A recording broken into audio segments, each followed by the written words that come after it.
ఇప్పుడు జిల్లాల రౌండప్ ఒకసారి చూద్దాం.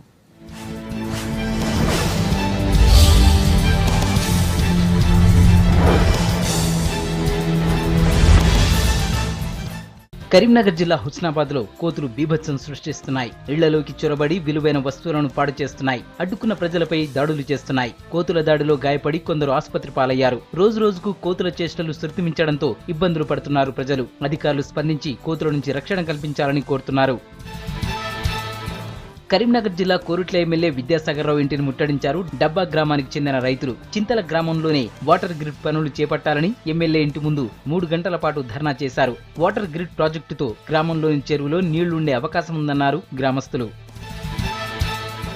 మహబూబ్ నగర్ జిల్లాలో చైన్ స్నాచర్స్ ను అరెస్ట్ చేశారు పోలీసులు. జల్సాలకు అలవాటు పడి దొంగతనాలు చేస్తున్న 4 కేటుగాళ్లను కొత్తకోట పోలీసులు అదుపులోకి తీసుకున్నారు. షాద్ నగర్, వనపర్తిలో 2 చైన్లు దొంగతనం చేశారని చెప్పారు పోలీసులు. వీరి నుంచి 16 తులాల బంగారు ఆభరణాలు, 3 2 వీలర్స్ ను స్వాధీనం చేసుకున్నారు. నిజామాబాద్ జిల్లా బిచ్కుంద జాతీయ రహదారిపై రోడ్డు ప్రమాదం జరిగింది. 2 లారీలు ఢీకొనడంతో లారీ డ్రైవర్ అక్కడికక్కడే చనిపోయాడు. జాతీయ రహదారిపై చాలా మలుపులు ఉండటం, క్రాసింగ్ సిగ్నల్ లేకపోవడంతోనే ప్రమాదాలు జరుగుతున్నాయంటున్నారు గ్రామస్తులు. గిరిజనులకు 12% రిజర్వేషన్ అమలు చేయాలని డిమాండ్ చేశారు గిరిజన రిజర్వేషన్ పోరాట సమితి నాయకులు. నిజామాబాద్ జిల్లాలోని తెలంగాణ యూనివర్సిటీలో అర్ధనగ్న ప్రదర్శన చేశారు. సీఎం కేసీఆర్ ఎన్నికల ప్రచారంలో ఇచ్చిన హామీని అమలు చేయాలన్నారు. ఉద్యోగ ప్రకటనలో గిరిజనులకు న్యాయం జరిగేలా చూడాలన్నారు. ప్రభుత్వం స్పందించకపోతే ఆందోళన ఉధృతం చేస్తామన్నారు నాయకులు.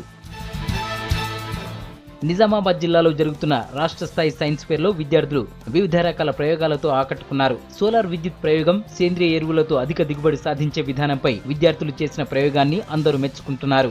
తక్కువ ఖర్చుతో నీటిని శుద్ధి చేసే విధానం, మిషన్ కాకతీయ, గ్రామజ్యోతి, స్వచ్ఛ భారత్, హరితహారం పథకాలపై స్టూడెంట్స్ తయారు చేసిన ప్రాజెక్టులు హైలైట్ గా నిలిచాయి. ఖమ్మం జిల్లా పంచాక్షరయ్య చారిటబుల్ ట్రస్ట్ ఆధ్వర్యంలో జరిగిన భద్రాద్రి బాలోత్సవం ముగింపు ఉత్సవాలకు అటెండ్ అయ్యారు సిబిఐ మాజీ జేడీ లక్ష్మీనారాయణ. విచిత్ర వేషధారణతో ఆకట్టుకున్నారు చిన్నారులు. 3 రోజుల పాటు జరిగిన ఈ ఉత్సవాల్లో మన రాష్ట్రం నుంచే కాకుండా ఇతర రాష్ట్రాల నుంచి 3000 మంది పిల్లలు ఈ ఉత్సవాల్లో పాల్గొన్నారు. మహబూబ్ నగర్ జిల్లా అమ్మాపురంలో కురుమూర్తి స్వామి బ్రహ్మోత్సవాలకు ఏర్పాట్లు చేస్తున్నారు దేవాదాయ శాఖ అధికారులు. ఈ నెల 11 నుంచి ప్రారంభం కానున్న ఉత్సవాల్లో భక్తులకు ఎలాంటి ఇబ్బందులు లేకుండా అన్ని సౌకర్యాలు కల్పిస్తున్నామన్నారు. మన రాష్ట్రం నుంచే కాకుండా ఇతర ప్రాంతాల నుంచి భక్తులు పెద్ద సంఖ్యలో వచ్చే అవకాశం ఉందంటున్నారు దేవాదాయ శాఖ అధికారులు.